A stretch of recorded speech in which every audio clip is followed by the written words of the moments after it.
ইয়াবাখানা থেকে, আজকে গুনাহের সেই আস্তানা থেকে, মাদক আসক্তওয়ালা সেই যুবককে আজকে যারা আমাদেরকে দিনের পথে নিচ্ছে, আজকে যারা যুবককে নামাজওয়ালা বানাচ্ছে, আজকে যারা মসজিদমুখী বানিয়ে দিচ্ছে, সেই আহলে সুন্নাত ওয়াল জামাতের অঙ্গ সংগঠন দাওয়াত ইসলামী বাংলাদেশ, দাওয়াত ইসলামী বাংলাদেশ আজকে শুধু বাংলাদেশে সীমাবদ্ধ নয়, 210টি রাষ্ট্রেরও অধিক অসংখ্য অগণিত অমুসলিমকে মুসলমান বানিয়ে আজকে নবীজির প্রেমিক আশেক বানিয়ে দিচ্ছে।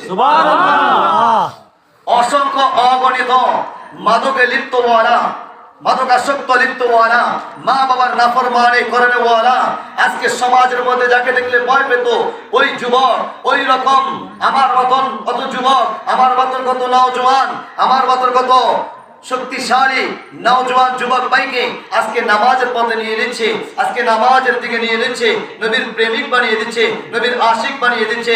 আহলে সুন্নাত ওয়াল জামাতের অঙ্গ সংগঠন, অরাজনৈতিক অরাজনৈতিক সংগঠন দাওয়াত ইসলামী বাংলাদেশ আজকে আমাকে আপনাকে চায় ইলমি দ্বীন শিখিয়ে আমার আপনার মাথার মধ্যে টুপি পরিধান করতে, আজকে আমার আপনার মুখের মধ্যে নবীজির সুন্নাত দাড়ি সজ্জিত করে দিতে। সুবহানাল্লাহ। তাই আসুন আপনাদেরকে দাওয়াত দিচ্ছি, ডিসেম্বর 24, 25, 26 ডিসেম্বর 24, 25, 26 ঢাকা এয়ারপোর্ট হজ ক্যাম্প আসিয়ান সিটিতে গত বছরের ন্যায় এই বছরও সুন্নি ইজতেমা দাওয়াত ইসলামের মাধ্যমে অনুষ্ঠিত হতে যাচ্ছে। আপনারা সবাই যাবেন তো ইনশাআল্লাহ?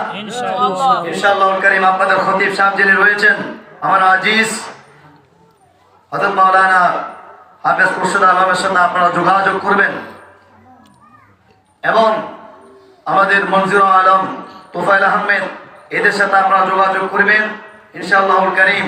আমরা আপনাদেরকে জানিয়ে দেব আসা যাওয়া এবং 3 দিনের খাওয়া বাবদ কত টাকা, এটা আমরা আপনাদেরকে জানিয়ে দেব এবং যাদের অ্যাবিলিটি কম তাদের জন্য যেটা করার দরকার আমাদের মার্কাজ থেকে ইনশাআল্লাহুল কারীম স্যাক্রিফাইস করে আপনাকে মদিনাওয়ালার প্রেমিকদের সাথে লক্ষ লক্ষ আশিকানে রাসূলদের সাথে ইয়া নবী সালাম আলাইকা বলার জন্য নিয়ে যাব। সুবহানাল্লাহ।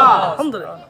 যেতে চাই ঢাকা রাজধানীর জমিনে ইয়া নবী সালাম আলাইকা বলতে চাই, তুমি হাত ধরে বলতে চাই, লক্ষ লক্ষ আশিকদের সাথে তাহাজ্জুদ নামাজ পড়ে চোখের পানি ফেলে তাওবা করে নিজের গুনাহ ক্ষমা করতে চাই, নিজেকে নামাজ